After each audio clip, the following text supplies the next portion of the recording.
Dear students, online class में आपका बहुत बहुत स्वागत है। मैं हूं doctor Ved Prakash Yadav, associate professor BSR government arts college Alwar.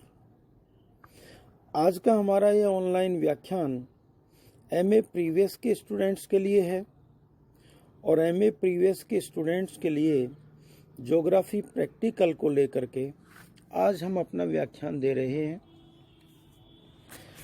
हमारा जो व्याख्यान का प्रकरण है, टॉपिक है, वह है स्टीरियोग्राफिक पोलर जेनिथल प्रोजेक्शन, त्रिविम ध्रुवीय खमध्य प्रक्षेप। यह प्रक्षेप एक संदर्श प्रक्षेप है जिसमें एक ध्रुव पर प्रक्षेपण तल और दूसरे ध्रुव पर प्रकाश स्रोत की कल्पना की जाती है।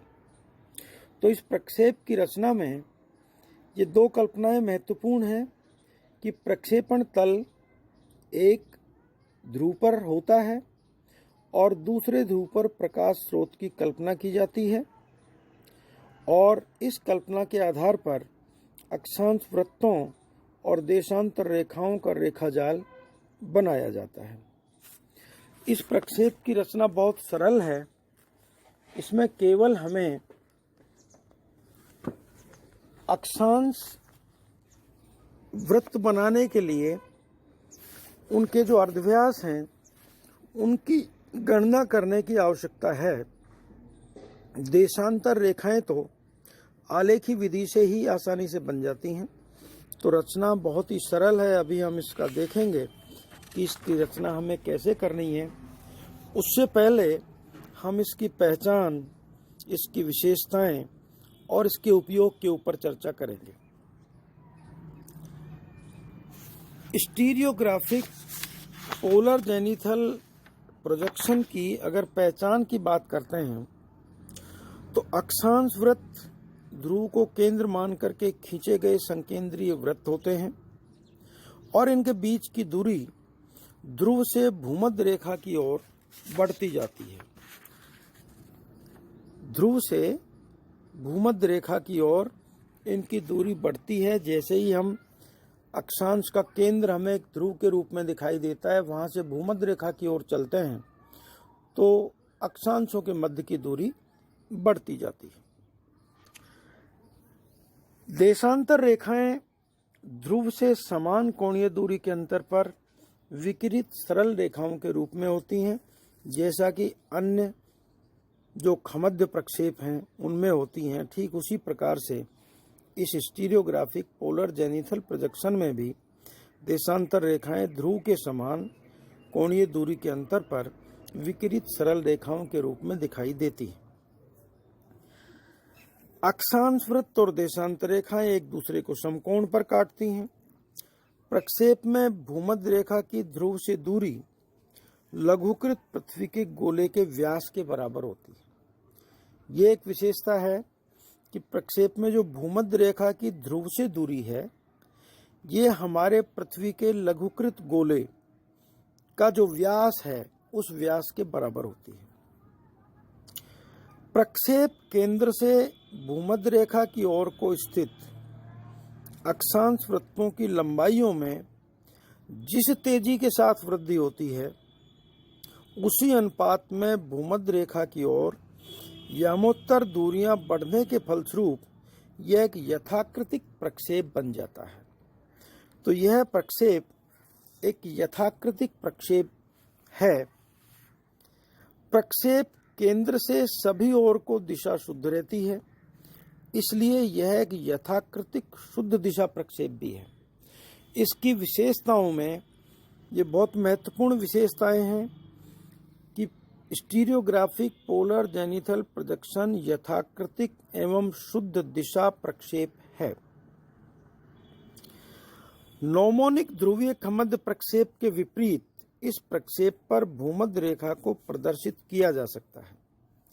मतलब ये कि नौमोनिक पोलर जेनिथल प्रोजेक्शन में हमने देखा था कि भूमध्य रेखा को प्रदर्शित नहीं किया जा सकता था, लेकिन इस स्टीरियोग्राफिक पोलर जेनिथल प्रोजेक्शन में हम भूमध्य रेखा का प्रदर्शन कर सकते हैं। अब प्रश्न आता है कि इस प्रक्षेप का उपयोग बहुधा कहाँ होता है, कहाँ इस्तेमाल होता है। कुछ वर्ष पूर्व तक तो समस्त पृथ्वी को दो गोलार्धों में प्रदर्शित करने के लिए या फिर अलग अलग महाद्वीपों और देशों के मानचित्र बनाने के लिए इस प्रक्षेप को बहुत अधिक उपयोग में लाया जाता था, लेकिन मापने की अधिक भिन्नता होने के कारण वर्तमान में इस प्रक्षेप का जो महत्व है वो कम हो गया है। बहुत सीमित क्षेत्रों में इस मानचित्र प्रक्षेप का प्रयोग वर्तमान में हो रहा है। तो ये हमारा स्टीरियोग्राफिक पोलर जेनिथल प्रोजेक्शन के कुछ मुख्य गुणधर्म, इसकी विशेषताएं, इसकी पहचान और इसकी उपयोगिता के बारे में हमने चर्चा की। अब हम बात करते हैं एक उदाहरण के साथ कि इसकी रचना हम कैसे करेंगे। मान लीजिए आपको प्रश्न दिया है प्रदर्शक भिन्न या मापक 1:25 करोड़ पर उत्तरी गोलार्ध के लिए एक त्रिविम ध्रुवीय खमद्य प्रक्षेप की रचना कीजिए जिसमें अक्षांश देशांतर रेखाओं का अंतराल 15 डिग्री हो। तो दो चीजें हमें मोटे तौर पे मिली होती हैं, RF होता है और एक इंटरवल अंतराल दिया हुआ तो होता है। साथ में यह भी होता है कि हमें जो प्रक्षेप बनाना है वह उत्तरी गोलार्ध के लिए बनाना है अथवा दक्षिणी गोलार्ध के लिए। तो यहाँ ये तीनों चीजें स्पष्ट हैं। मापक है 1:25 करोड़, उत्तरी गोलार्ध के लिए बनाना है और अंतराल दिया है 15 डिग्री। तो ऐसे में जो पहला स्टेप हमारा गणना का होता है, पहले हम गणना कार्य करते हैं, बाद में रचना कार्य करते हैं। अनेक प्रक्षेपों के ऊपर हम व्याख्यान दे चुके हैं, इसमें आपको ये तमाम बातें हम बतला चुके हैं। तो पहला जो गणना का स्टेप है हमारा वह है पृथ्वी के लघुकृत गोले का अर्धव्यास, जिसको हम कैपिटल R से डिनोट करते हैं, और ये होता है पृथ्वी का वास्तविक अर्धव्यास जिसका मान है 63 करोड़ 50 लाख सेंटीमीटर। और उसके बटा में हम लिखते हैं, उसमें भाग देते हैं हम जो प्रश्न में हमारा मापक है, प्रदर्शक भिन्न है, उसके हर का, और वह हमारे इस प्रश्न में है 25 करोड़। तो हमारे इस प्रश्न के मुताबिक R बराबर 63 करोड़ 50 लाख सेंटीमीटर बटा 25 करोड़, और इसको हल करने पर हमारा उत्तर मिलता है 2.54 सेंटीमीटर। तो ये हमारा पृथ्वी के लघुकृत गोले का अर्धव्यास आ गया। अब इस लघुकृत गोले के अर्धव्यास को हम एक त्रिकोणमितीय सूत्र के द्वारा सूत्र में रख करके हम विभिन्न अक्षांश वृत्तों के व्यासों, अर्धव्यासों की गणना करते हैं। और वो सूत्र मैं आपको बतला रहा हूं, आप इन बातों को नोट भी करते रहिए। सूत्र है 2R tangent 90 degree minus theta by 2। फिर से मैं रिपीट कर रहा हूं, अक्षांश वृत्तों के अर्धव्यासों को ज्ञात करने के लिए त्रिकोणमितीय सूत्र है 2R tangent 90 minus theta upon 2। अब इस आधार पर हमें 0 डिग्री, 15 डिग्री, चूंकि अंतराल 15 डिग्री का है, 30 डिग्री, 45 डिग्री, 60 डिग्री और 75 डिग्री जो अक्षांश वृत्त हैं उनके लिए हमें उनके अर्धव्यासों की गणना करनी है। अर्धव्यास हमारे पास लघुकृत जो पृथ्वी के गोला है उसका आ गया 2.54 सेंटीमीटर। तो हमारे सूत्र के मुताबिक 2R, R हमारे पास है। अब हमें टेंजेंट 90 माइनस थीटा करना है। 90 माइनस थीटा मीन्स जिस अक्षांश वृत्त के लिए हम गणना करेंगे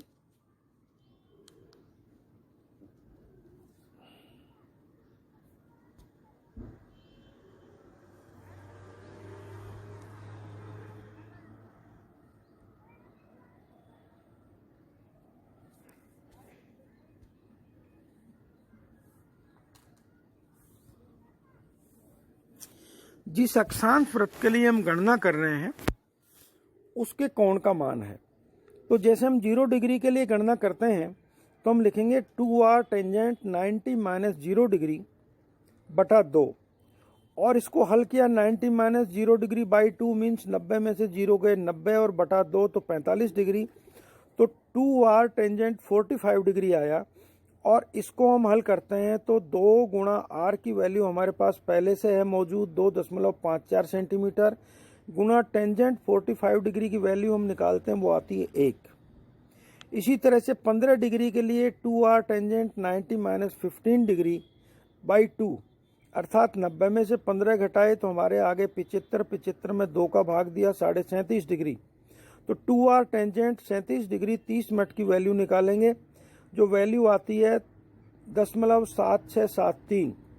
अब हम इसको r से गुणा करके उसको 2 से गुणा कर देंगे, अर्थात 2 गुणा 2.54 गुणा 0.7673, और ये वैल्यू निकल करके आती है अर्धव्यास की 3.89 सेंटीमीटर।